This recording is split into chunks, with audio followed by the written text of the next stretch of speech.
فاتحہ.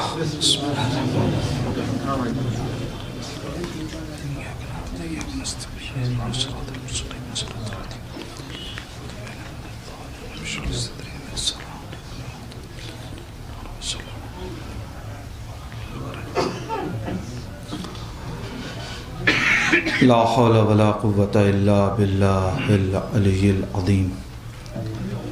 حسبنا اللہ ونعم الوکیل، نعم المولا ونعم النصیر. بسم اللہ الرحمن الرحیم. الحمد للہ الواحد الاحد الفرد الصمد الذی لم یلد ولم یولد ولم یکن لہ کفوا احد. ثم الصلاۃ والسلام والتحیۃ والاکرام علی الرسول الامی المکی المدنی الہاشمی القرشی المطلبی مولانا و مولا الکونین جد الحسن والحسین ابی القاسم المصطفیٰ محمد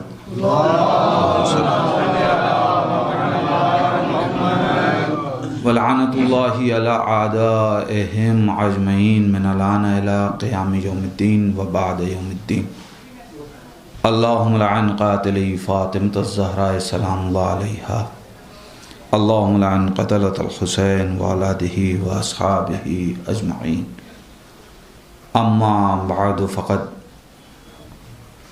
قال اللہ تعالی فی القرآن الحکیم وہو اصدق الصادقین وقولہ الحق. بسم اللہ الرحمن الرحیم.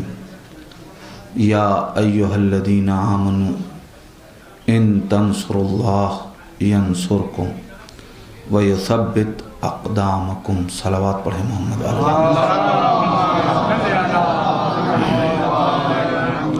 حضرات گزارش ہے ایک بار سورہ حمد اور 3 مرتبہ سورہ اخلاص کی تلاوت فرما کر مرحوم و مغفور جناب عباس صاحب مرحوم زنگی پوری اور ان کی اہلیہ مرحومہ، اس کے علاوہ مرحوم مغفور جناب فیضی بھائی، ان کی ارواح کو احسان فرما دیں. اللہم صلی اللہ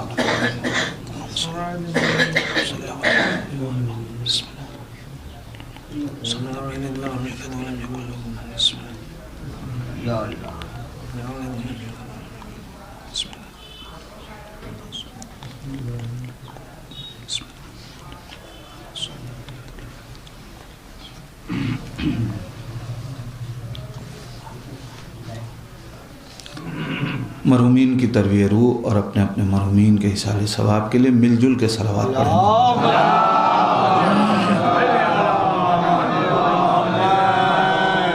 عزیزان ایمان، مجلس حصال ثواب کے عنوان سے منعقد ہوئی ہے، مگر جو دن گزرا ہے اور ہم نے آج جس دن کی یاد منائی ہے وہ سفر حسینی کا دن ہے. شیعت کے 4 رکن ہیں جن کے اوپر پوری شیعت کا دار و مدار ہے. پہلا رکن ہے جس کا نام ہے بعثت. تشیع کا پہلا رکن ہے جس کا نام ہے بعثت. دوسرا رکن ہے جس کا نام ہے غدیر. تیسرا رکن ہے جس کا نام ہے عاشور. اور چوتھا رکن ہے جس کا نام ہے ظہور. جن لوگوں نے ان 3 ارکان کو چھوڑ کے اسلام لیا ان کا اسلام آج تک اپاہج بنا ہوا.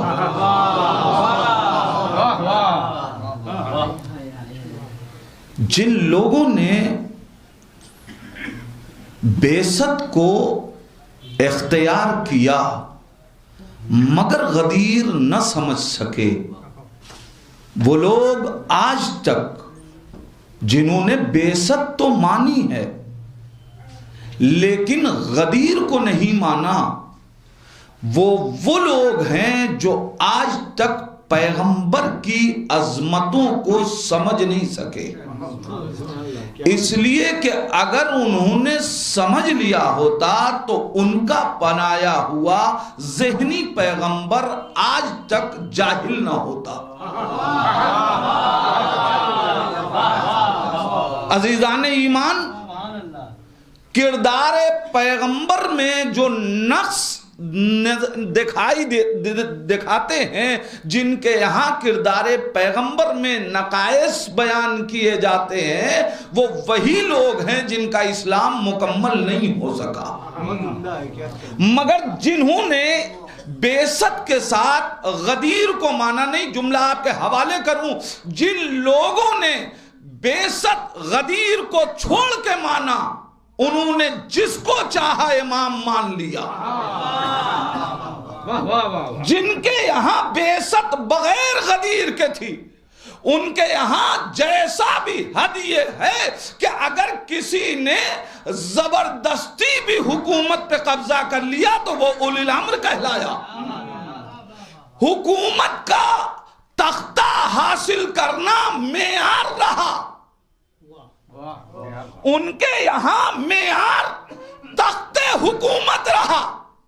لیکن جن لوگوں نے اسلام کو بعثت کے بعد غدیر تک لے جا کے مانا، ان کے یہاں تخت حکومت کوئی چیز نہیں رہی، بلکہ وہ یہ کہتے ہوئے نظر آئے، یا علی خلافت کی مبارکباد آپ کو نہیں دوں گا بلکہ خلافت کو مبارکباد دوں گا۔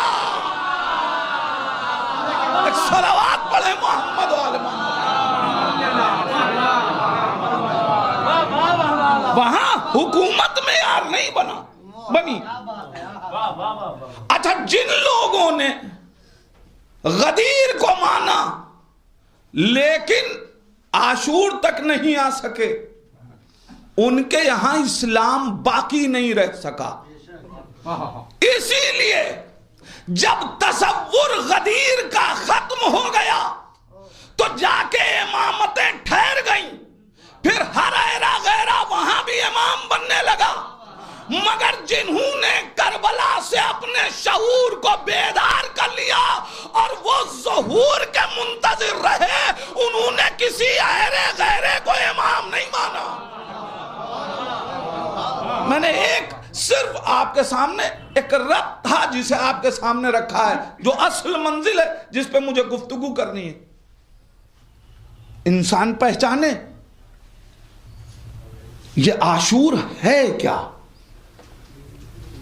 سرکار سید الشہداء مدینہ چھوڑ رہے ہیں، نواسہ رسول مدینے کو ترک کر کے کربلا بسانے جا رہے ہیں۔ یہ ہے کیا؟ عزیزان ایمان، آج کی یعنی اس دور کی دنیا اس مرحلے کو نہیں سمجھ سکی کہ حسین جا کہاں رہے ہیں۔ ایک صحرا میں، ایک چٹیل میدان میں، ایک وادی غیر ذی زرع میں، عزیزان ایمان کائنات نہ سمجھ سکی کہ چھوٹے چھوٹے بچوں کو ساتھ لے کے ایسی جگہ حسین کیوں جا رہے ہیں؟ عزیزان ایمان کیوں؟ اس لیے کہ ان کو سفر دکھائی دے رہا ہے، مقصد سفر نہیں معلوم، مگر جن کی نگاہ میں ابراہیم کا سفر تھا وہ جانتے تھے کہ یہی وادی غیر ذی زرع اسلام کا قلعہ بننے والا ہے۔ میں کیا کہہ رہا ہوں؟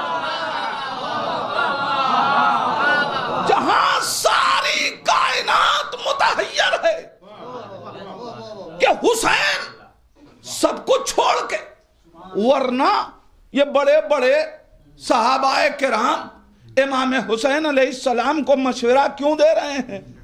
حسین نہ جائیے، مگر حسین جا رہے ہیں۔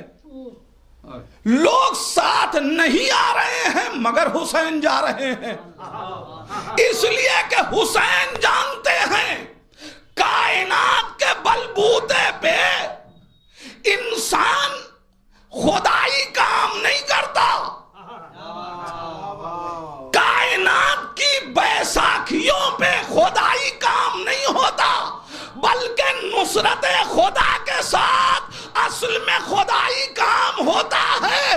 ابراہیم پوری کائنات چھوڑ کے اسماعیل کو ایک ایسے مقام پہ لے آئے، کہاں سے ابراہیم کے اندر یہ جذبہ کیسے آیا، ابراہیم کے اندر یہ ولولہ کیسے آیا، ابراہیم کے اندر اطمینان کیسے آیا؟ ابراہیم کہیں گے کوئی نہ ہو، نصرت خدا تو ہے، نصرت خدا تو ہے۔ لہذا میں جہاں جا رہا ہوں وہاں لوگوں کی بیساکھیوں پہ نہیں بلکہ نصرت خدا پہ بھروسہ کرتے ہوئے، اس لیے کہ خدا نے وعدہ کیا ہے۔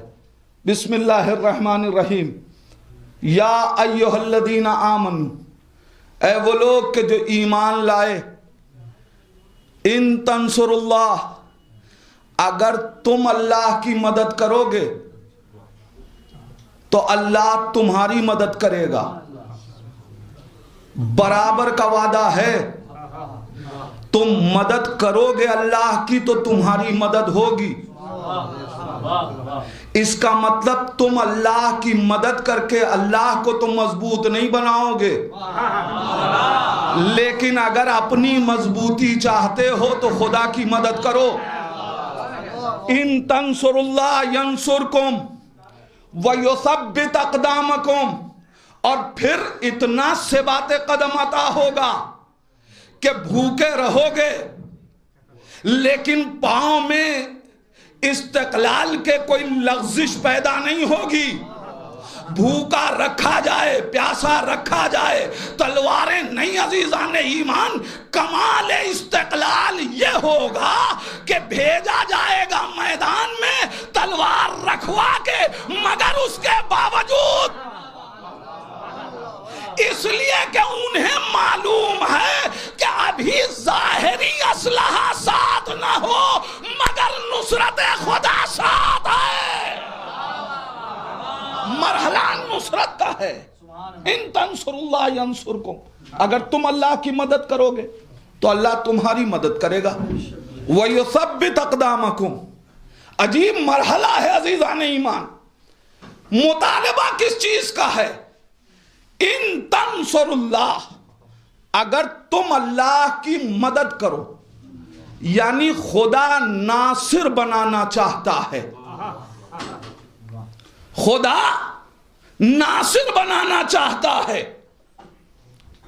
یاد رکھیے صحابی بننا اتنا کمال نہیں ہے جتنا ناصر بننے میں کمال ہے، اس لیے کہ یہ ممکن ہے کہ کوئی صحابی ہو مگر وہ صرف اور صرف مسجدوں میں ساتھ رہے گا، میدان میں چھوڑ دے گا، مگر جو ناصر ہوگا وہ کسی میدان میں چھوڑتا نہیں ہے۔ صحابی ہونا الگ ہے، ناصر ہونا الگ ہے۔ اللہ یہ نہیں کہہ رہا ہے کہ تم صحابی بنو، اللہ کہہ رہا ہے ناصر بنو، ناصر بنو۔ ان تنصر اللہ، اور صرف ایسا نہیں ہے کہ پیغمبر کے دور میں یہ آیت نازل ہوئی، بلکہ تاریخ اٹھا کے دیکھ لیجئے تمام نبیوں کے دور میں اللہ نے ناصر چاہا۔ جناب عیسیٰ نے کیا کہا تھا؟ کون ہے جو اللہ کی نصرت کے لیے تیار ہے؟ کون ہے جو ہماری نصرت کے لیے تیار ہے؟ حوارین نے جواب دیا ہم سب اللہ کے ناصر بننے کو تیار ہیں۔ اس کا مطلب ہر دور میں ہر نبی کے دور میں ناصر مانگا گیا۔ عزیزان ایمان یاد رکھیے گا، صحابی بننا شرف ہے مگر کمال نہیں ہے، اس لیے کہ صحابی شک کر سکتا ہے، ناصر شک نہیں کرتا۔ صحابی ممکن ہے کہ کچھ مانگا جائے دینے سے انکار کر دے، مگر ناصر اسے کہتے ہیں جو بات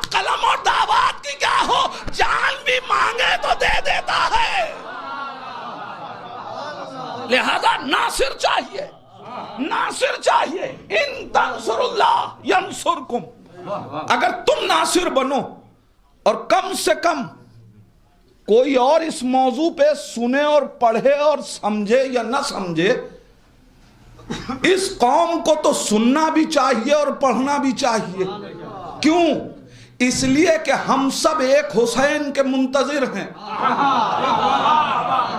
ہم سب ایک حسین کے منتظر ہیں، اور اس حسین کو بھی صحابی نہیں چاہیے، ناصر چاہیے.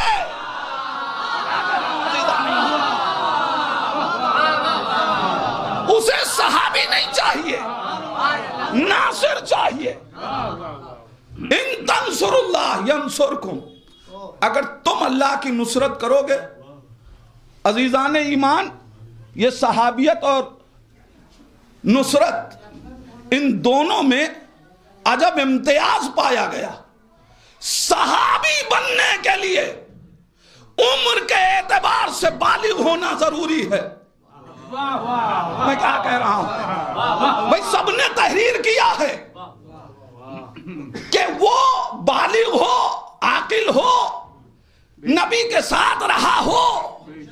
یہ ساری شرطیں لکھی گئیں. صحابی بننے کے لیے عمر کی شرط ہے، ناصر بننے کے لیے عمر کی شرط نہیں ہے. بغیر دلیل کے بات کروں تو نہ مانیے گا، اور یہ یاد رکھیے گا کہ یہ منبر غدیر کا ہے، یہاں دعویٰ نہیں ہوتا، دلیل بھی ہوتی ہے. بات دلیل سے ہونی چاہیے.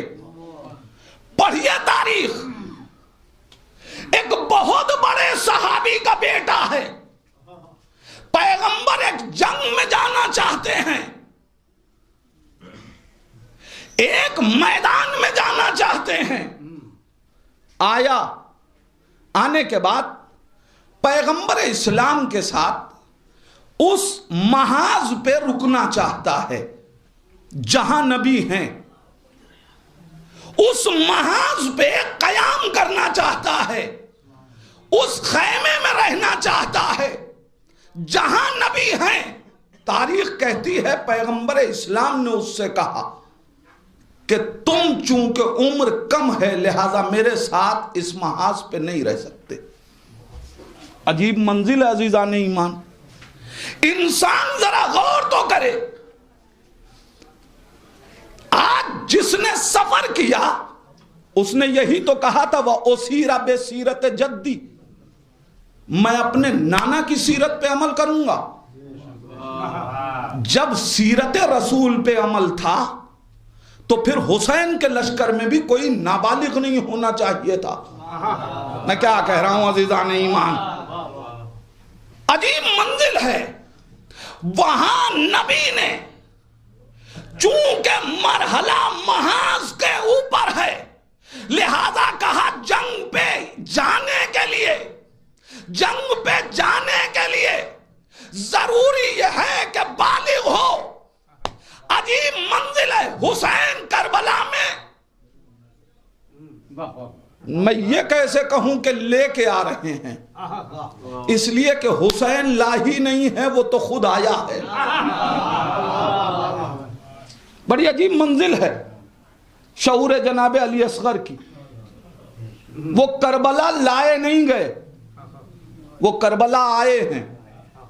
لائے گئے ہوتے تو جس آغوش میں تھے وہ ماں لے کے آ جاتی. میں کیا کہہ رہا ہوں عزیزان ایمان؟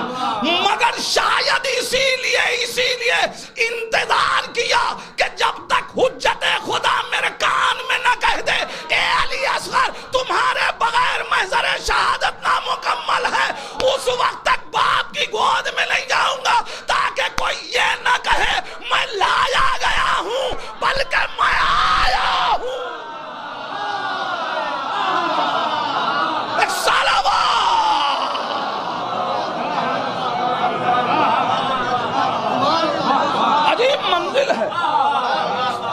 عجیب منزل ہے. ان تنصر اللہ ینصرکم، ہمیں ناصر بننا. اور وہاں بھی ناصر خیمہ ہے نبی کا، خیمے میں آنا چاہتا ہے، ابو سعید خدری کا بیٹا ہے، مگر نبی نہیں آنے دے رہے کہ بالغ نہیں ہو، اور یہاں لایا جا رہا ہے۔ کیا وجہ ہے؟ اب میں ایک جملہ کہنا چاہتا ہوں، شاید حسین بتانا چاہتے ہیں کہ یاد رکھنا وہ میدان تھا جہاں تلوار چلانی تھی، جہاں تلوار چلانی ہے وہاں بلوغ کی منزل ہے، مگر جہاں تیر کھا کے مسکرانا ہے وہاں شعور کی منزل ہے۔ ارے میں کیا کہہ رہا ہوں عزیزان ایمان، ایک صلوات پڑھ دے محمد و آل محمد۔ عجب منزل ہے، عجب منزل ہے قسم خدا کی۔ انسان پہلے کربلا کے اس سب سے کم سن ناصر کو پہچان لے۔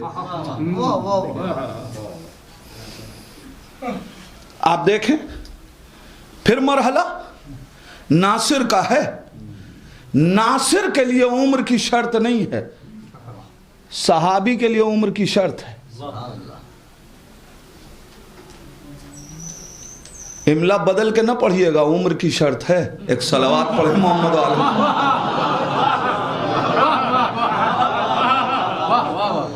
صحابی کے لیے عمر کی شرط ہے کہ وہ بالغ ہو، بالغ ہو، بالغ ہو۔ عزیزان ایمان، اس کا مطلب یہ ہے کہ صحابی ضروری نہیں ہے کہ جو عمر کا بالغ ہو وہ شعور کا بھی بالغ ہو۔ میں کیا کہہ رہا ہوں؟ اس لیے کہ اگر شعور کا بالغ ہوگا تو نبی کو میدان میں چھوڑ کے جائے گا نہیں۔ شعور کا بالغ ہونا اور ہے، عمر سے بالغ ہونا اور ہے۔ صحابی عمر سے بالغ تھے، بہت سے اصحاب تھے عمر سے بالغ تھے، شعور سے بالغ نہیں تھے۔ اگر بالغ ہوتے تو مسجد نبوی سے خطبے کے بعد نکل کے یہ کیوں کہتے کہ ہم سمجھے ہی نہیں کہ نبی نے کیا کہا؟ اس کا مطلب یہ ہے کہ شعور بالغ نہیں ہے۔ اگر شعور بالغ ہوتا تو پیغام رسالت کو سمجھ رہے ہوتے۔ عجیب بات ہے عزیزان ایمان، وہاں نبی کی بزم میں بیٹھ کے نبی نے خطبہ دیا، اس کے باوجود شعور اتنا نابالغ تھا کہ نبی کی آنکھوں میں آنکھیں ڈال کے دیکھنے والے بھی نبی کی لفظوں کو نہ سمجھے، مگر کربلا کے 6 مہینے کے بچے کا شعور اتنا بالغ تھا کہ میدان سے آواز آئی، حل ملا۔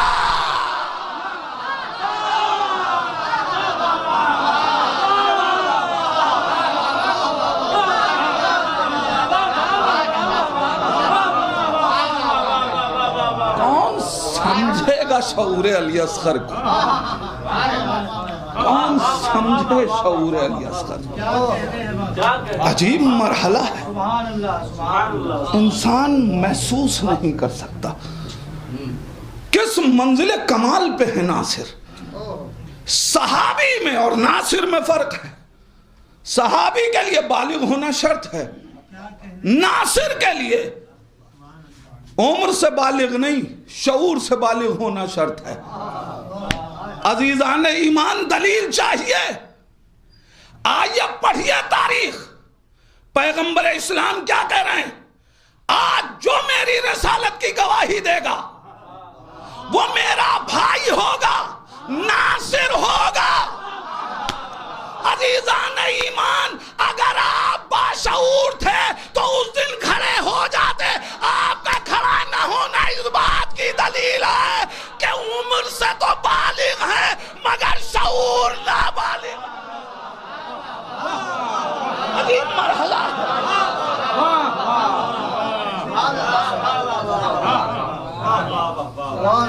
علیہ السلام۔ ایک صلوات پڑھیں محمد عالم۔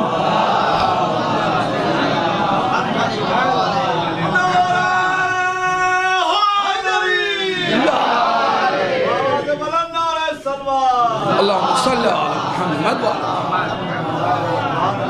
ان تنصر اللہ ینصرکم.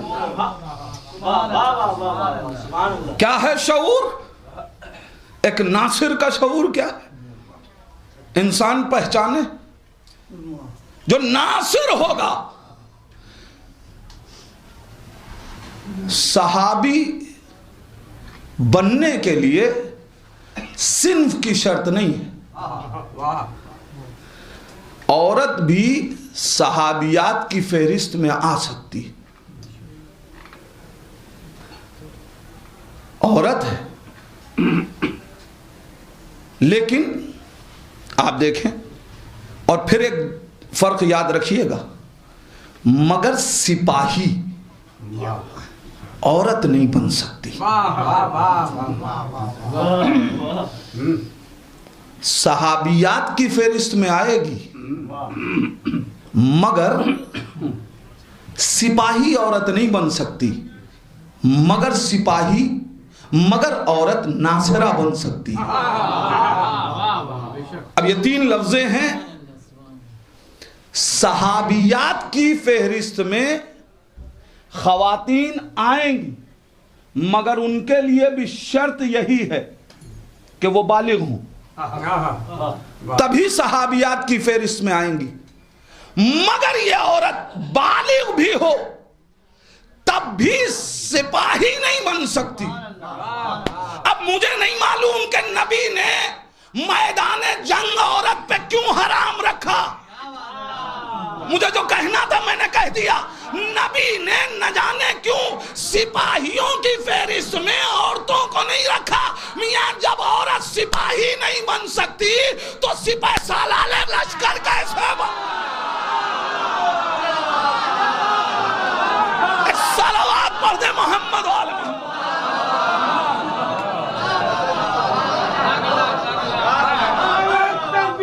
اللہ یا رسول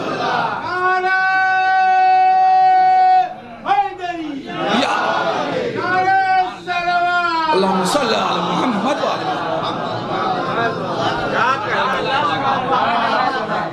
صحابی بن سکتی ہے. صحابیات میں آنے کے لیے عمر کی قید، مگر سپاہی نہیں بن سکتی. پیغمبر اسلام کا وارث کربلا سے کے لیے نکل رہا ہے، مدینے میں کہہ کے جا رہا ہے وہ اسیر بے سیرت جدی، میں اپنے جد کی سیرت پہ عمل کروں گا. تو جب جد کی سیرت پہ عمل ہے تو پھر یہاں میدان تک لانے کی ضرورت کیا ہے؟ خواتین کو ساتھ کیوں لائے؟ حسین آواز دیں گے میں سپاہیوں والا لشکر بنا ہی نہیں رہا ہوں، میں تو ناصروں کو لے کے آ رہا ہوں. میرا لشکر سپاہیوں والا نہیں ہے، ناصروں والا ہے. دلیل کیا ہے؟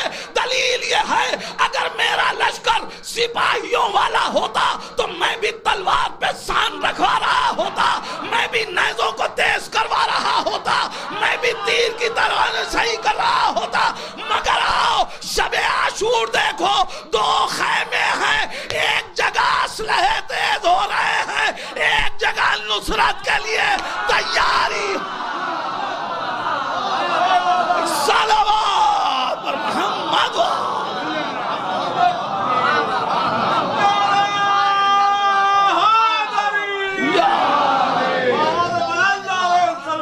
اللہم صلی علی محمد اور اب اس کے لیے بلوغ شرط نہیں ہے عمری. عمر کے ذریعے سے بالغ ہونا شرط نہیں ہے، شعور سے بالغ ہونا ضروری ہے. عجیب منزل ہے قسم خدا کی، شعور سے بالغ ہونا ضروری ہے. عزیزان ایمان، یہی وجہ ہے. آپ مجھے سوچ کے بتائیے کہ جناب سکینہ عمر کی منزل میں 4 برس کی ہیں، مگر یہ جناب سکینہ راہ شام و کوفہ میں شمر کے لشکر سے پانی کیوں مانگ رہی ہیں؟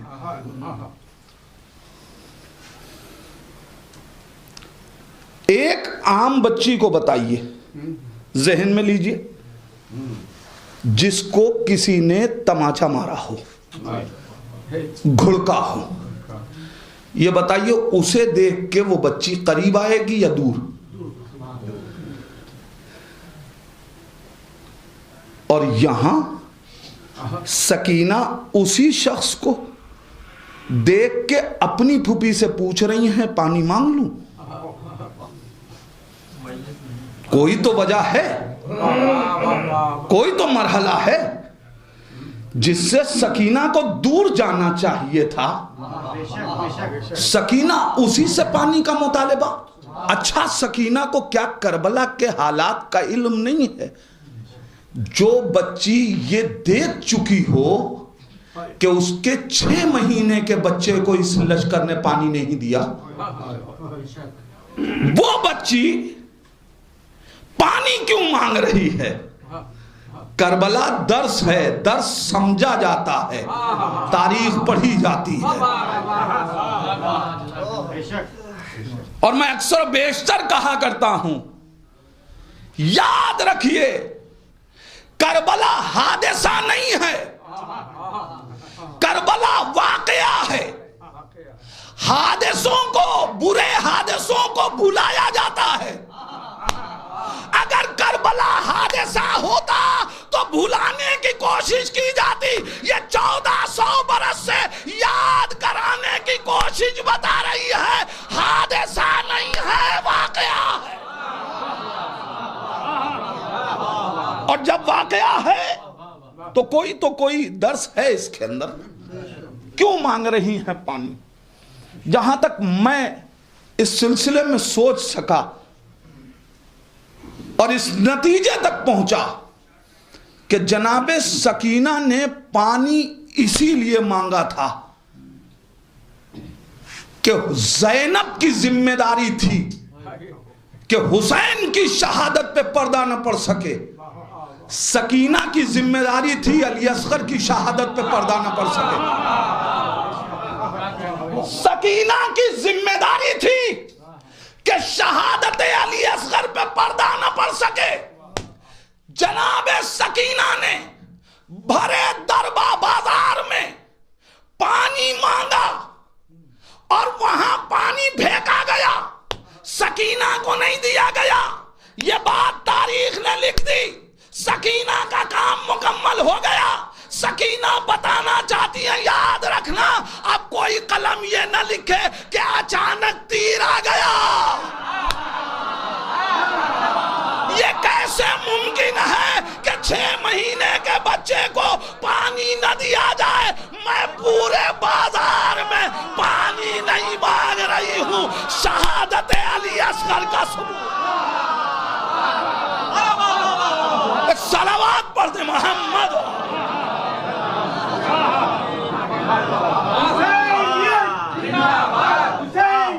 زندہ باد، زندہ باد، مردہ آباد، مردہ آباد، نعرہ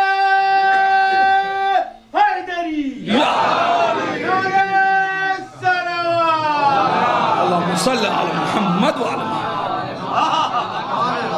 کربلا ناصر کو لے کے آئی ہے، ہر مرحلے میں نصرت ہو رہی ہے۔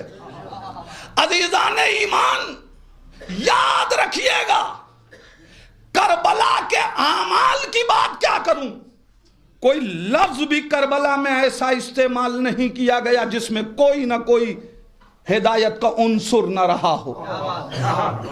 میں اپنے جملوں کا ذمہ دار ہوں، دلیل نہ دوں تو پھر کہوں گا بات نہ مانیے گا۔ کربلا میں عمل کی بات کیا، کربلا میں لفظ بھی استعمال نہیں کیا گیا کہ جس میں کوئی عنصر ہدایت نہ ہو۔ قسم خدا کی، کربلا کے یہ چھوٹے چھوٹے بچے کبھی آواز الاتش بلند نہ کرتے، اگر اس آواز میں حور کی ہدایت نہ ہوتی،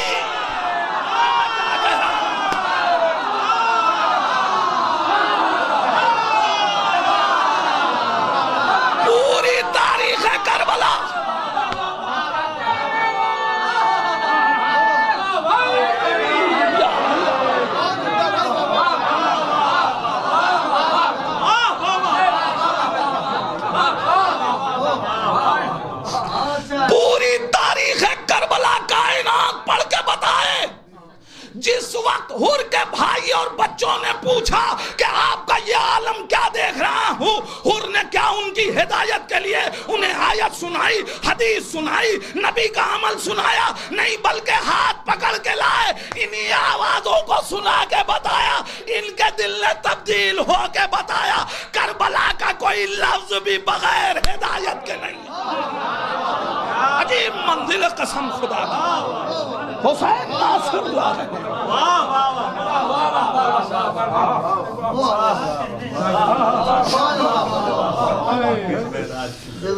حسین کربلا میں ناصر لا رہے ہیں۔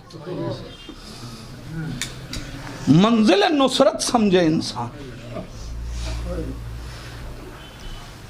میں نے کہا میں غازی عباس کی بات کیا کروں، میں علی اکبر کی گفتگو کیا کروں؟ کربلا کے یہ دو چھوٹے چھوٹے ظاہراً عمر کے اعتبار سے چھوٹے کردار، مگر قسم خدا کی یہ دونوں کربلا میں یوں ہی نمایاں کردار ادا کر رہے ہیں جیسے قرآن کے بڑے بڑوں سوروں کے درمیان سورہ کوثر ہے۔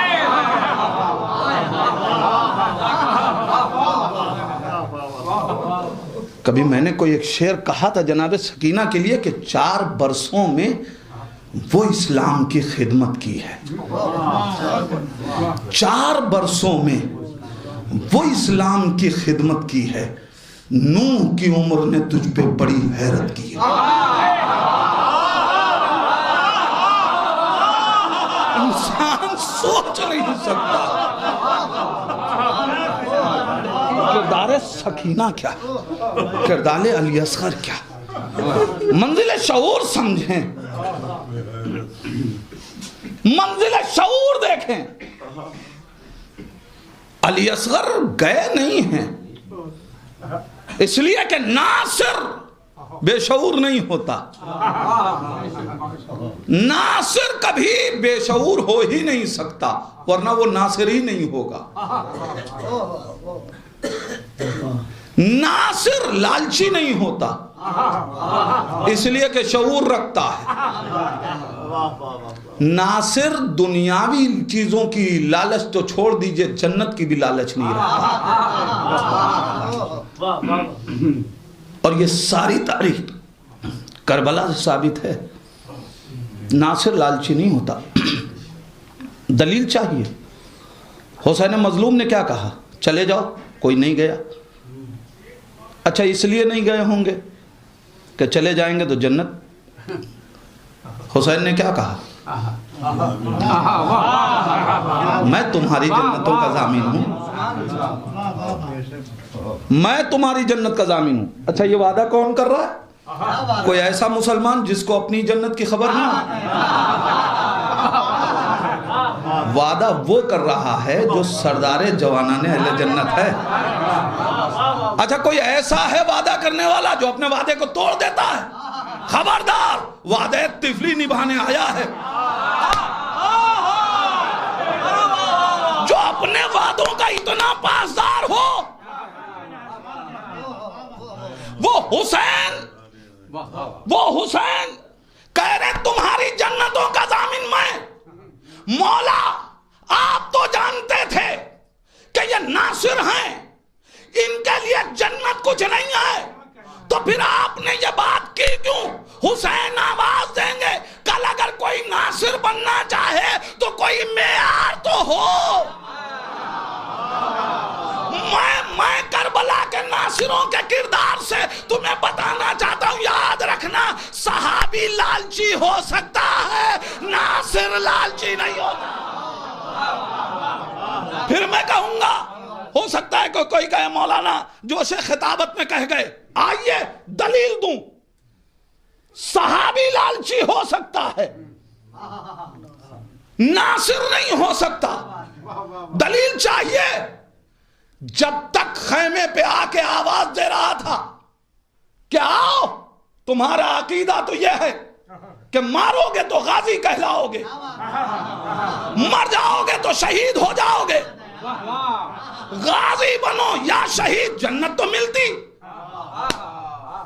مگر کوئی نہیں اٹھا۔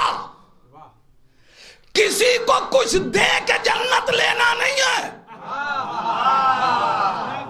ابھی تک ایسا بیٹھے تھے کہ جیسے سروں پہ طائر ہوں۔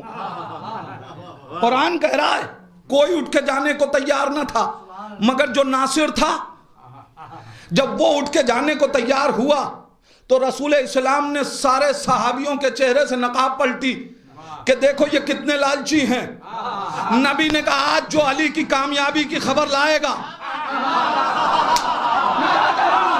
جنت اس کی ہے۔ میاں ابھی تک کوئی میدان میں جانے کو تیار نہ تھا، اب کوئی خیمے میں رہنے کو تیار نہیں۔ آپ بتائیں ہے یا نہیں ہے تاریخ؟ کس لیے میدان میں گئے؟ لڑنے کو جانے کو تیار نہیں تھے، مگر بغیر محنت کے جنت مل رہی تھی تو بھاگے بھاگے چلے گئے۔ قسم خدا کی یاد رکھیے گا، حسین یہی بتانا چاہتے ہیں کہ اگر تم ہماری مجلسوں میں جنت کی لالچ میں آ رہے ہو تو سمجھنا ابھی ناصر نہیں بنے۔ میں کیا کہہ رہا ہوں عزیزان ایمان؟ میں ناصر چاہتا ہوں، میں سپاہی اور صحابی نہیں چاہتا۔ لہذا یاد رکھنا، میری مجلسوں میں جنت کے لیے نہ آنا، میری رضا کے لیے آنا۔ گئے وہ لوگ، نبی نے کیا کہا آج جو کامیابی کی خبر لائے گا اس پہ جنت واجب۔ پورا مجمع چلا گیا نبی کو چھوڑ کے، اور جب سب چلے گئے تو سلمان نہیں گئے۔ اے سلمان آپ کیوں نہیں جا رہے ہیں؟ سلمان کہیں گے میں بے شعور تھوڑی ہوں۔ جب کل ایمان میدان میں ہو، رسالت خیمے میں ہو، تو پھر 10ویں درجے کے ایمان کی ذمہ داری ہے کہ وہ رسول کا ناصر بن کے خیمے میں۔ میں رسالت کی نصرت کروں گا۔ لیجئے صاحب علی کامیاب، لوگ بھاگے ہوئے آئے، منظر آپ جانتے ہیں، مجھے بیان نہیں کرنا ہے، ایک دوسرے پہ چڑھے پڑے ہیں کہ ہم پہلے مبارکباد دے کے جنت لیں۔ کہے کیا رہے ہیں علی کامیاب ہو گئے، یا رسول اللہ مبارک ہو علی کامیاب ہو گئے، یا رسول اللہ مبارک ہو علی کامیاب ہو گئے۔ میاں کوئی پہلی جنگ تھی جس میں علی کامیاب ہوئے تھے؟ علی تو اب تک نہ جانے کتنی جنگوں میں کامیاب ہوئے، آپ نے کبھی مبارکباد نہ دی؟ ہوتے تو دیتے۔ آپ نے کسی میدان میں بھی مبارکباد دی نہیں، آج دے رہے ہیں۔ اس کا مطلب یہ جو مبارکباد دے رہے ہیں یہ کیا پڑھ رہے ہیں؟ علی کے فضائل، علی کی فضیلت پڑھ رہے ہیں۔ پوری توجہ عزیزان ایمان۔ تو پھر یاد رکھیے گا، جنت کی لالچ میں علی کے فضائل نہ پڑھنا، ورنہ ضروری نہیں ہے کہ جنت ملے۔ علی کے فضائل پہ جنت تو ہے مگر لالچیوں کے لیے نہیں۔ علی کے فضائل پہ جنت تو ہے مگر باشعور لوگوں کے لیے ہے۔ لہذا وہی خبر جو دوسروں نے دی انہیں جنت نہ ملی، جو باشعور تھا اسے جنت مل گئی۔ حسین کیا بتانا چاہ رہے ہیں؟ صحابی لالچی ہوتا ہے، ناصر لالچی نہیں ہوتا۔ بس میں گفتگو مکمل کر رہا ہوں۔ صحابی ضروری نہیں ہے کہ باشعور ہو۔ اگر صحابی باشعور ہوگا تو پیغمبر اسلام کے اوپر کوئی ہذیان کا الزام تھوڑی لگائے گا۔ خود ہی سوچے ہم جس کا نبی معاذ اللہ باشعور نہ رہے۔ آخری وقت میں معاذ اللہ خاکم بدہن، اور میں معاذ اللہ کیوں کہوں، جس کا عقیدہ ہے وہ سنبھالے، بس جس کا نبی آخری وقت میں صحیح عقل کے ساتھ نہ جائے اس قوم کا کیا ہوگا؟ ایک صلوات پڑھیں محمد و آل محمد پر۔ یہاں منزل شعور کی ہے۔ کیسا شعور ہے؟ میں نے کہا میں بزرگ صحابہ انصار حسینی کی گفتگو نہیں کرنا چاہتا، منزل تو دیکھیں۔ ایک 6 مہینے کا بچہ ہے، پھر میں منزل اسی مرحلے پہ لانا چاہتا ہوں۔ شعور جناب علی اصغر کو دیکھیں۔ قرآن مجید کی ایک آیت ہے، وَمَنْ يَخْرُجْ مِنْ بَيْتِهِ مُحَاجِرًا إِلَى اللَّهِ وَرَسُولِهِ ثُمَّ يُدْرِكْهُ الْمَوْتُ فَقَدْ وَقَعَ أَجْرُهُ عَلَى اللَّهِ۔ قرآن کیا کہہ رہا ہے؟ جو اپنے گھر سے ہجرت کرے، فَمَنْ يَخْرُجْ، جو خود نکل رہا ہو، گھر سے نکلا ہو، نکالا نہ گیا ہو۔ یاد رکھیے گا، مدینے سے بہت سے لوگ خود نکلے ہیں، اور کچھ ایسے لوگ ہیں جنہیں مدینے سے نبی نے نکالا ہے۔ اور میں اکثر و بیشتر یہ بات کہا کرتا ہوں کہ یاد رکھے کائنات، میاں جس کو نبی مدینے میں رہنا پسند نہ کرے اسے جنت میں رکھنا کیا پسند کرے گا؟ اب جا کے آپ تاریخ میں دیکھیے کہ کس کو نکالا، لیکن مدینے سے نکل رہے ہیں، اپنے گھر سے نکلے، نکالا نہ جائے، اللہ اور رسول کے لیے نکلے، مال غنیمت کے لیے نہ نکلے، یہ ساری شرطوں کے ساتھ۔ وَمَنْ يَخْرُجْ، جو اپنے گھر سے نکلے اللہ اور رسول کے لیے، وہ مہاجر ہے۔ ہجرت سب نے کی ہے، بہت سے افراد ہیں جن کے نام تاریخ نے لکھے ہیں مہاجرین میں، مگر قسم خدا کی پوری ذمہ داری سے کہہ رہا ہوں، کائنات کے سب سے کم سن مہاجر کا نام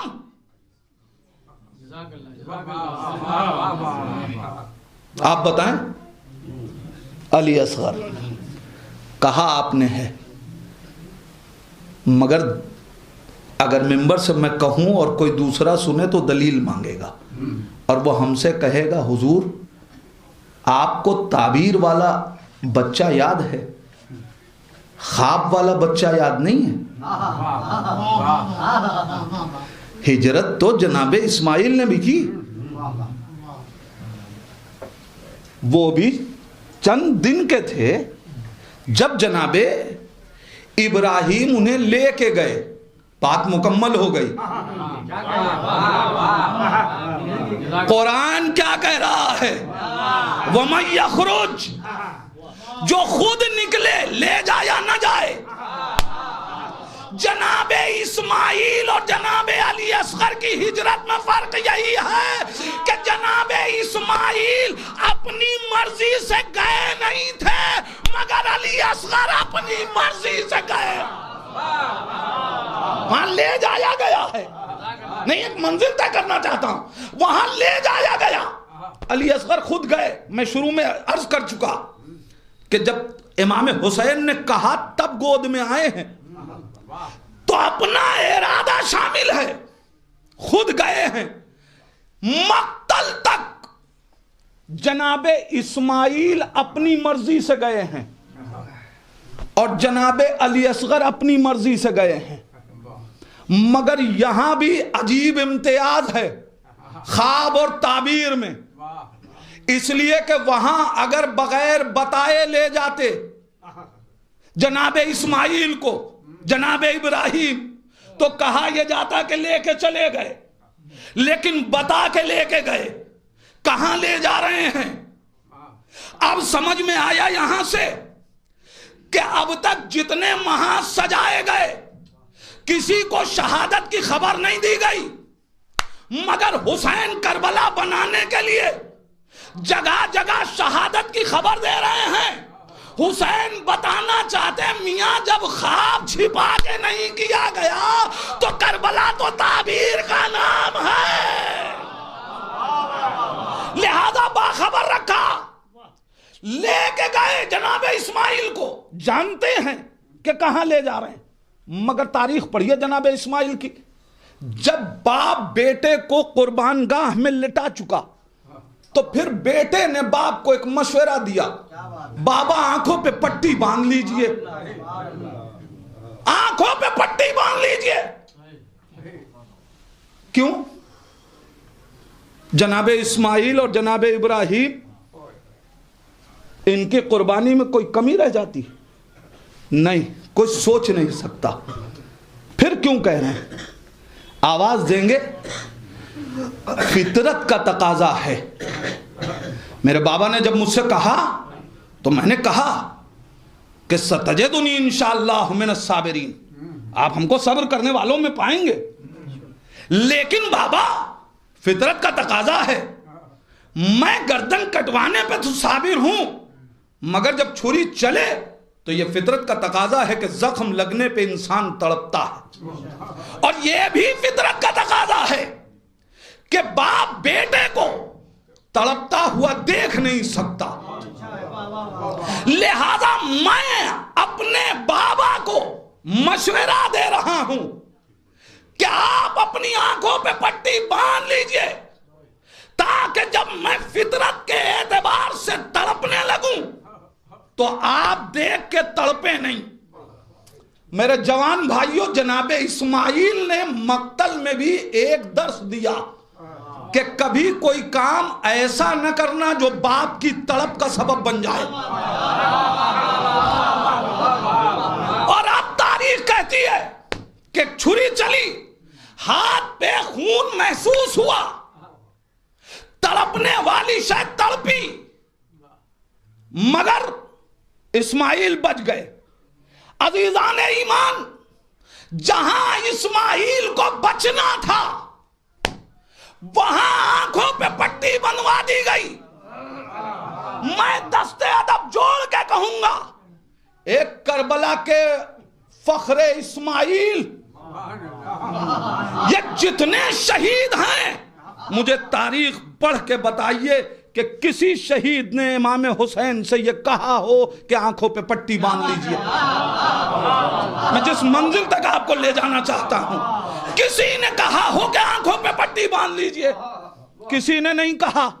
آپ کہیں گے مرحلہ وہاں یہ تھا کہ خنجر چل رہا ہے، ذبح ہوتے دیکھنا ہے، لہذا آنکھوں پہ پٹی باندھنے کے لیے کہا گیا۔ یہاں حسین جس کے جنازے پہ پہنچے ہیں اس کو زخم لگ چکا ہے، حسین لگتے ہوئے زخم نہیں دیکھ رہے ہیں۔ میں کہوں گا چلیے، کربلا میں سب کو زخم لگتے ہوئے نہیں دیکھا، مگر ایک 6 مہینے کا بچہ بھی تو ہے کہ جس کو حسین اپنے ہاتھوں پہ لیے ہیں اور وہ تیر کھا رہا ہے۔ اے فخر اسماعیل جناب علی اصغر، کسی نے مشورہ نہ دیا۔ آپ اپنے بابا سے کیوں نہیں کہتے کہ بابا آنکھوں پہ پٹی باندھ لیجئے؟ خون جگر آپ کے حوالے کر رہا ہوں، بابا آنکھوں پہ پٹی باندھ لیجئے۔ علی اصغر آپ تو کہیے، آپ کو حسین تیر لگتا ہوا دیکھیں گے، تڑپتا ہوا دیکھیں گے، آپ آخر کیوں نہیں کہتے؟ علی اصغر آواز دیں گے، اسماعیل نے کیوں کہا اس لیے کہ بیٹا تڑپے گا تو باپ دیکھ نہیں سکتا۔ علی اصغر آواز دیں گے، ہاں باپ بیٹے کا تڑپنا نہیں دیکھ پاتا، مسکرانا تو دیکھ پاتا۔ میں کیا کہہ رہا ہوں؟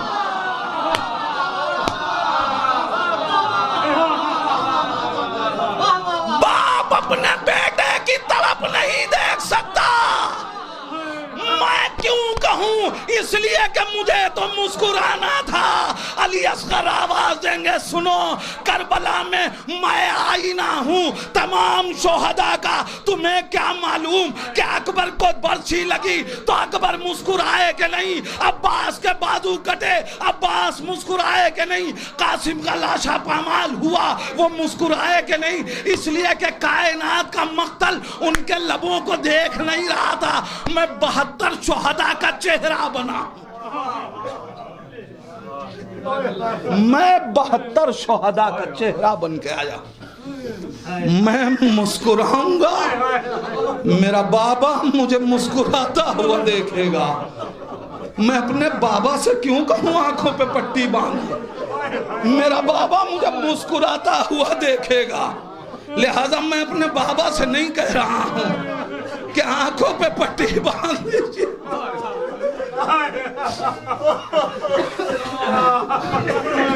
باپ بیٹے کا تڑپنا نہیں دیکھ پاتا، مسکرانا تو دیکھ پاتا ہے۔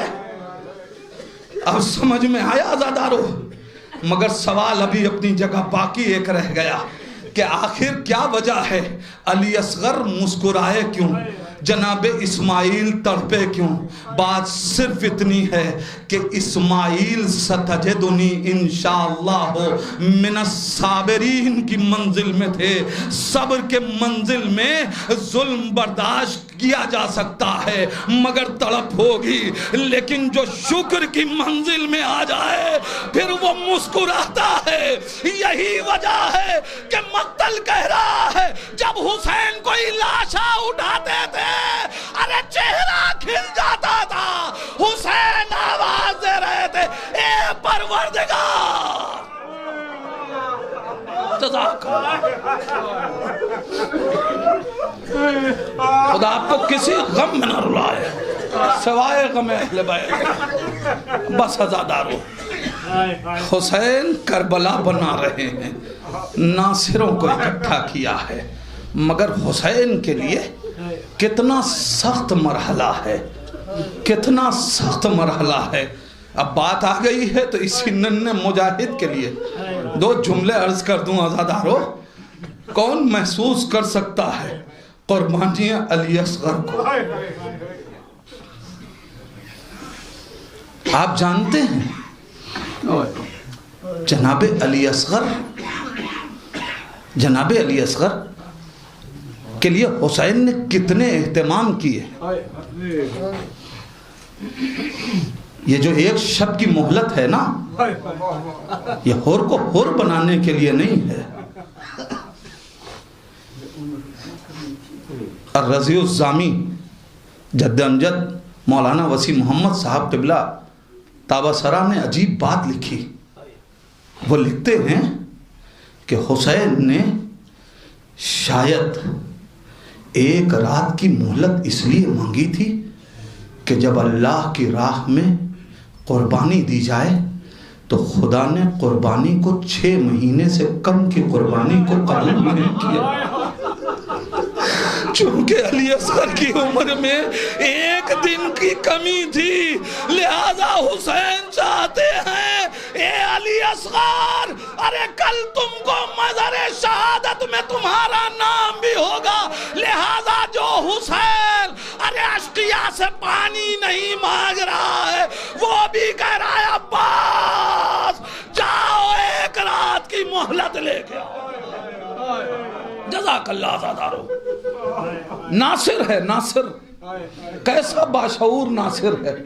تاریخ کہتی ہے کہ جناب علی اصغر، پوری تاریخ کربلا پڑھ کے دیکھیے، شعور علی اصغر کو سمجھیں۔ عزادارو آپ مجھے بتائیں، ایک 6 مہینے کا بچہ اپنی پیاس کو کتنی دیر برداشت کر سکتا ہے؟ جن کے گھروں میں چھوٹے چھوٹے بچے ہیں وہ ان کو اپنی نگاہ میں لے کے علی اصغر کی پیاس کا احساس کریں اور بتائیں کہ ایک بچہ کتنی دیر اپنی پیاس کو روک سکتا ہے۔ اچھا بچے کی زبان کیا ہے؟ گریہ ہے نا؟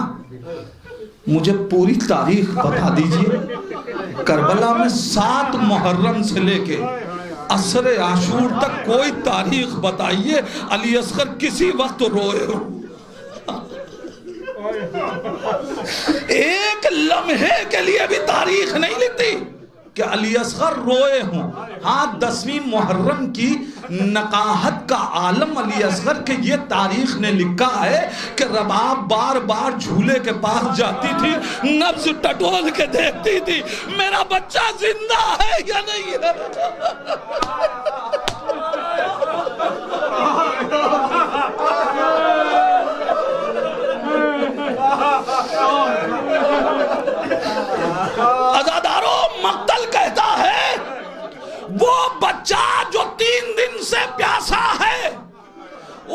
بچے نے ایک بار بھی گریہ نہیں کیا، مگر تاریخ کہتی ہے جیسے ہی حسین کی آواز استغاثہ سنی، مقتل کہتا علی اصغر نے خود کو جھولے سے گرا دیا۔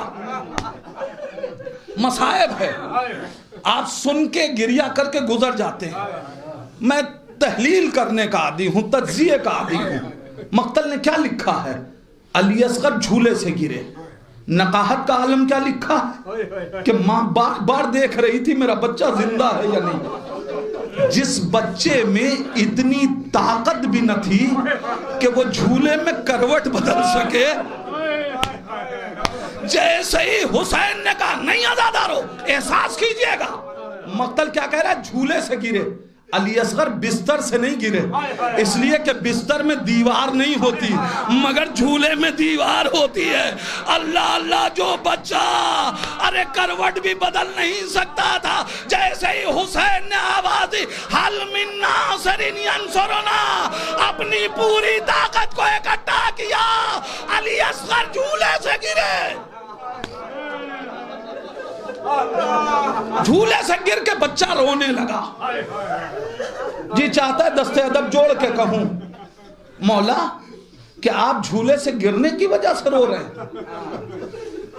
جو اب تک نہیں رویا وہ اگر رونا ہی تھا مولا تو آپ آواز سن کے جھولے میں رو دیتے۔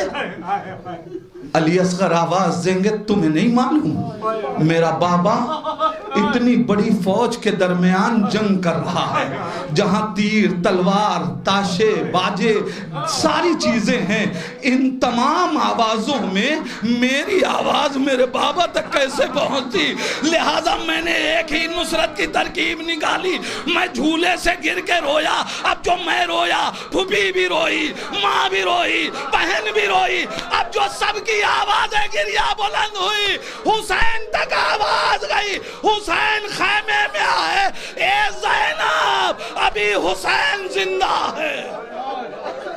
بھیا علی اصغر نے خود کو جھولے سے گرا دیا۔ لاؤ میں علی اصغر کے ارادے کو سمجھ گیا۔ لو عزادارو، حسین نے علی اصغر کو لیا، لے کے آئے۔ میں سارے مصائب نہیں پڑھ رہا، بس ایک دو جملے میں گفتگو مکمل۔ ارے لے کے آئے، اے فوج اشقیاء، اگر حسین خطا کار ہے تو اس بچے نے کیا خطا کی ہے؟ نہیں عزادارو، عجیب جملہ ہے حسین کی بے کسی کا۔ ماتم کیجئے حسین کی غربت کو۔ حسین نے کیا کہا؟ اے فوج اشقیاء، اس کی ماں کا دودھ خشک ہو گیا۔ میں نے کہہ دیا اور آپ نے سن لیا، مگر احساس تو کیجئے عزادارو، خدا نہ کرے کسی کے گھر میں کوئی بچہ ہو اور ماں کے شیر نہ اترے، اور اگر شوہر کو مرد ڈاکٹر سے کہنا ہونا تو اپنے ناموس کی گفتگو کرتے ہوئے بڑی شرم محسوس کرتا ہے۔ اللہ نے غیرت ہاشمی، حسین مقتل میں آواز دے رہے ہیں، ارے اس کی ماں کا دودھ خشک ہو گیا، اس کے باوجود ایک مرتبہ تیر چلا علی اصغر کا گلا، فانقلب الصبی علی یدی الامام، بچہ باپ کے ہاتھوں پہ منقلب ہو گیا۔ حسین سرخرو۔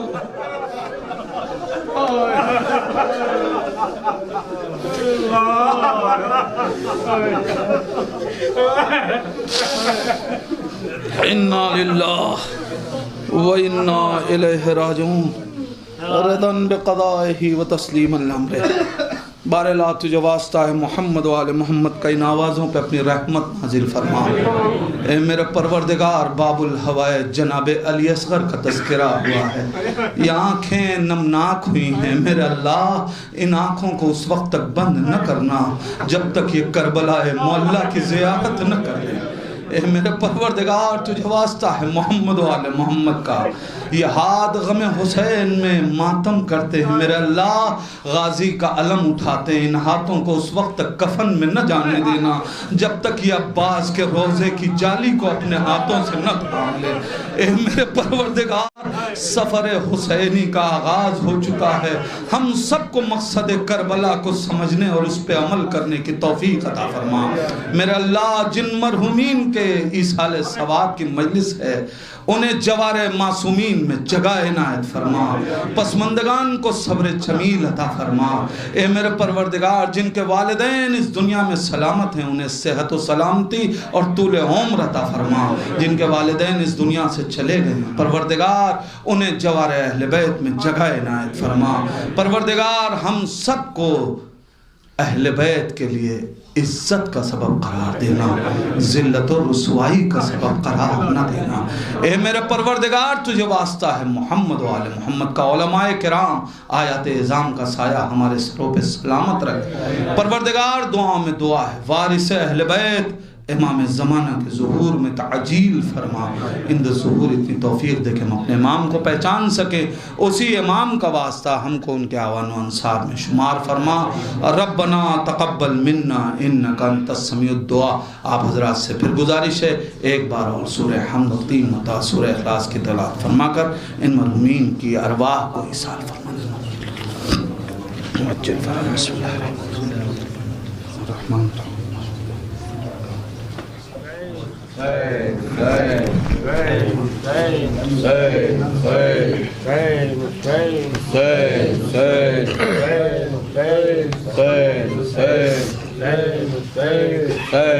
یثرب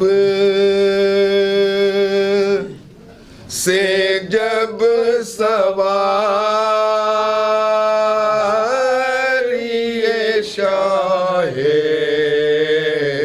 خدا چلی، یثرب سے جب سواری شاہ خدا چلی، ہوئے سایہ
چلی زلفیں سوارتے ہوئی ماں کی دعا چلی اوئے ایک مقصد عظیم کی تک میں لکھے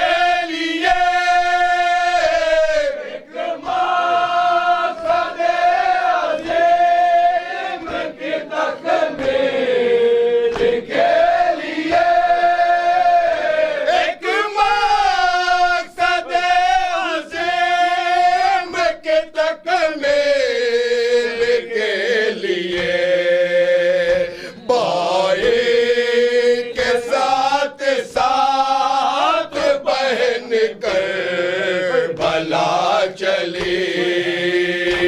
بھائی کے ساتھ ساتھ بہن کر بلا چلی ہوئے دونوں کا پردہ پوشیے اماں سے کام تھا دونوں کا پردہ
کن کن کو ساتھ لائی اور لے کے کیا چلی کن کن کو ساتھ لائی اور لے کے کیا چلی یثرب سے جب